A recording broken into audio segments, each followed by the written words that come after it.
Hello everyone, welcome back to my channel. So friends, जैसे कि आप जानते हैं हम यूनिट नंबर 3 करे थे, जिसमें आज हम बात करेंगे कनाडा के अप्रोच पर। तो चलिए करते हैं वीडियो को स्टार्ट। पिछली सभी यूनिट्स या किसी भी टॉपिक में किसी को भी कोई भी क्वेश्चन है तो आप ज़रूर मुझसे पूछ सकते हैं। वैसे मैंने बहुत ही क्लियर और डिटेल में चीज़ें समझाई है, यहाँ पे डाउट का सवाल ही नहीं उठता। फिर भी अगर कोई क्वेश्चन हो तो आप पूछ सकते हैं। देखिए, कनाडा का अप्रोच ह्यूमन राइट्स और सोसाइटल गोल्स को अचीव करने में यूनिक और कॉम्प्रिहेंसिव है। Canadian approach freedom from fear और फ्रीडम फ्रॉम वांट कॉन्सेप्ट्स को एम्ब्रेस करता है और उन्हें मॉडर्न कॉन्टेक्स्ट में एक्सपैंड भी करता है। तो देखते हैं कि कैसे कनाडा इन फ्रीडम्स को इम्प्लीमेंट करता है और क्या यूनिक इनिशिएटिव्स लेता है। सबसे पहले फ्रीडम फ्रॉम फियर।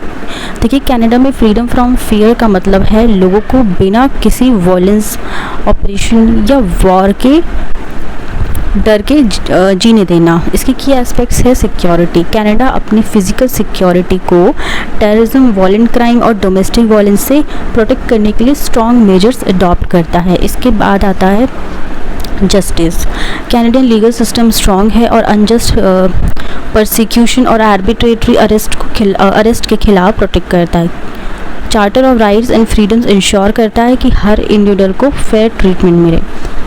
इसके बाद आता है पॉलिटिकल स्टेबिलिटी। कनाडा की डेमोक्रेसी स्टेबल है और ट्रांसपेरेंट गवर्नेंस को प्रमोट करती है। सो ह्यूमन राइट्स और रूल ऑफ लॉ की रिस्पेक्ट की जाती है। Now political stability. देखिए, कनाडा की डेमोक्रेसी स्टेबल है और ट्रांसपेरेंट गवर्नेंस को प्रमोट करती है। ह्यूमन राइट्स और रूल ऑफ लॉ की रिस्पेक्ट की जाती है। अब देखेंगे initiatives. Anti terrorism, strong national security policies और international collaboration, crime reduction, community policing और प्रिवेंटिव मेजर्स जैसे यूथ प्रोग्राम्स और education initiatives. Human right protection. Canadian human right commission के थ्रू ह्यूमन राइट्स की प्रोटेक्शन और प्रमोशन। ये सब तो हमने देख ही लिए थे। देखिए, कनाडा में फ्रीडम फ्रॉम वांट का मतलब है लोगों को एक adequate standard of living provide करवाना, यानी कि अच्छी तरीके से रहने के लिए प्रोवाइड कराना चीज़ें, यानी जो भी चीज़ें उन्हें चाहिए होती है। Key aspects, economic security, employment insurance, fair wage laws और strong labour rights. Universal health care system, affordable housing programmes और food security initiatives. Robust social safety net जैसे अनएम्प्लॉयमेंट बेनिफिट्स, पेंशन प्लान्स और वेलफेयर प्रोग्राम्स। कनाडा की publicly funded health care system सभी residents को health care access insure करता है और affordable housing provide करने पे भी फोकस करता है। सो कनाडा मॉडर्न कॉन्टेक्स्ट में इन फ्रीडम्स को एक्सपैंड करते हुए और भी कई एरियाज में फोकस करता है, जैसे क्लाइमेट चेंज कॉम्बैट करने के लिए strong environmental policies, Paris agreement का कमिटमेंट और various green initiatives, conservation efforts और पोल्यूशन कंट्रोल के स्ट्रिक्ट रेगुलेशंस। इसके अलावा प्रिवेसी लॉज जो इंडिविजुअल्स के डिजिटल डेटा को प्रोटेक्ट करते हैं। Digital freedom initiatives to ensure internet access across rural and remote areas. Then gender equality को प्रमोट करने के लिए वेरियस पॉलिसीज़ और प्रोग्राम्स, इक्वल पे इनिशिएटिव्स और anti discrimination laws. LGBTQ+ rights को प्रोटेक्ट करने के लिए स्ट्रॉन्ग लीगल फ्रेमवर्क और सोसाइटल सपोर्ट। इसके अलावा देखिए, कनाडा का जो अप्रोच है ह्यूमन राइट को लेकर, ह्यूमन राइट्स और सोसाइटल गोल्स को अचीव करने में हॉलिस्टिक और इंक्लूसिव है।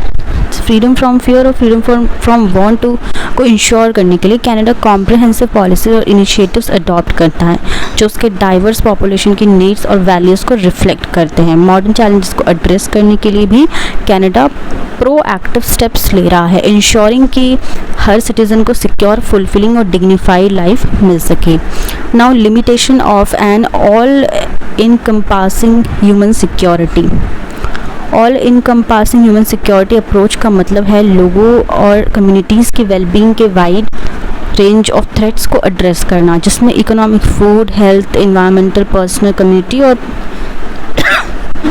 पॉलिटिकल सिक्योरिटी शामिल हैं। ये अप्रोच काफ़ी कॉम्प्रिहेंसिव और एम्बिशियस है, लेकिन इसमें कुछ लिमिटेशंस और चैलेंजेस भी हैं। जैसे कि रिसोर्स कॉन्स्ट्रेंट्स, फाइनेंशियल रिसोर्स, इतने broad human security measures implement करने के लिए सिग्निफिकेंट फंडिंग चाहिए, जो कई गवर्नमेंट्स के लिए चैलेंजिंग हो सकता है, जिनकी बजट्स लिमिटेड होती हैं। प्रॉपर इम्प्लीमेंटेशन और मैनेजमेंट के लिए स्किल्ड और एक्सपीरियंस्ड पर्सनल्स चाहिए।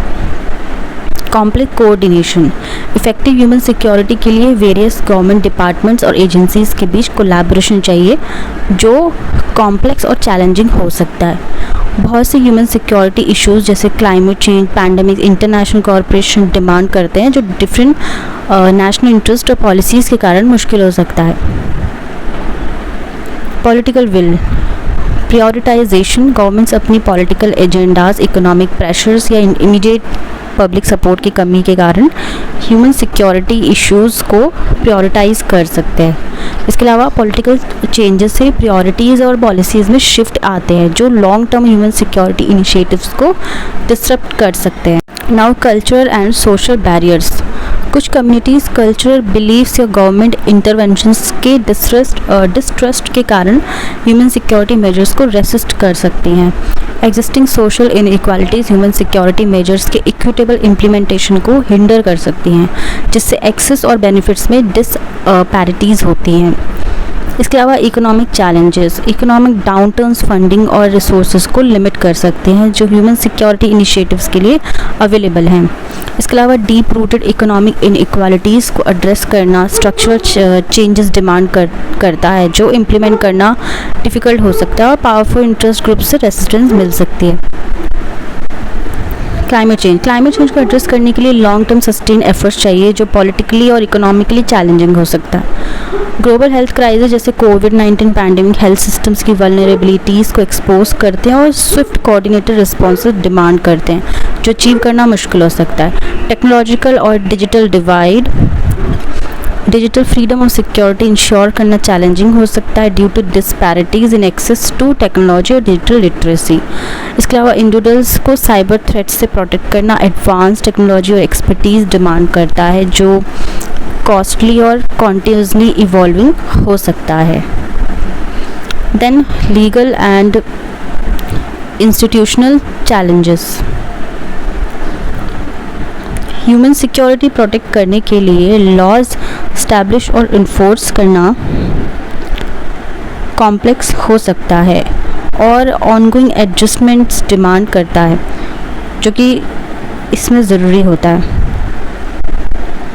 Institutional capacity, comprehensive human security को सपोर्ट करने वाली इंस्टीट्यूशंस बिल्ड और मेंटेन करना लॉन्ग टर्म इंडिकेटर है, जो सस्टेन इन्वेस्टमेंट और कमिटमेंट डिमांड करता है। ह्यूमन सिक्योरिटी इनिशिएटिव्स की इफेक्टिवनेस मेजर करना चैलेंजिंग है ड्यू टू ब्रॉड और multi factored nature of the concept. Accurate और कॉम्प्रिहेंसिव डेटा कलेक्ट करना, तो इवैल्यूएट ह्यूमन सिक्योरिटी मेजर्स के लिए रोबस्ट सिस्टम्स और ट्रांसपेरेंसी चाहिए। डेवलपिंग कंट्रीज़ को ह्यूमन सिक्योरिटी अचीव करने में ज़्यादा चैलेंजेस फेस करनी पड़ती है due to limited resources. Global disparities के लिए इंटरनेशनल सपोर्ट और कोऑपरेशन चाहिए, जो इनकंसिस्टेंट और जियोपॉलिटिकल इंटरेस्ट से इन्फ्लुएंस्ड हो सकता है। So all encompassing human security approach ideal है wide range of threats to human wellbeing को एड्रेस करने के लिए, लेकिन इसमें प्रैक्टिकल चैलेंजेस और लिमिटेशंस है। इन लिमिटेशन को एड्रेस करने के लिए सस्टेन्ड कमिटमेंट, इनोवेटिव सॉल्यूशंस और कोलैबोरेटिव एफर्ट चाहिए लोकल, नेशनल और इंटरनेशनल एक्टर्स से। कॉम्प्रिहेंसिव सिक्योरिटी को रियलिस्टिक अचीवेबल गोल्स के साथ बैलेंस करना एसेंशियल है, ताकि ह्यूमन सिक्योरिटी ग्लोबली इम्प्रूव हो सके। So that's it for this unit. I hope you understand this unit very well. So see you in the next time. Till then, bye bye, take care.